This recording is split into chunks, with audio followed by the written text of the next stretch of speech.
সবকিছুতেই ভারত। এ নির্ভরতা কি কমানো সম্ভব? দেশের জ্বালানি সংকট মেটাতে একদিনের ব্যবধানেই ভারত থেকে ডিজেল আসা শুরু হয়েছে। আসামের নুমালীগড় রিফাইনারি থেকে ৫,০০০ মেট্রিক টন ডিজেল পাইপলাইনের মাধ্যমে এখন বাংলাদেশে।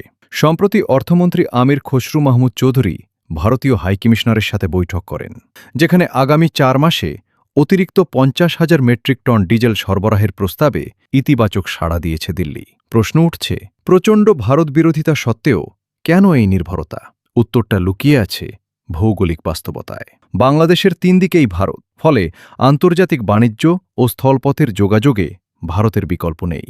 পেঁয়াজ, চিনি থেকে শুরু করে বিদ্যুৎ আমদানির জন্য আমরা ভারতের ওপর নির্ভরশীল।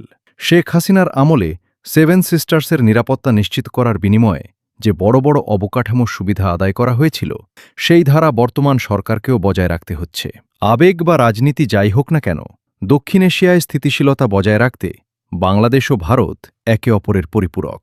এটাই এখনকার তিক্ত কিন্তু সত্য বাস্তবতা।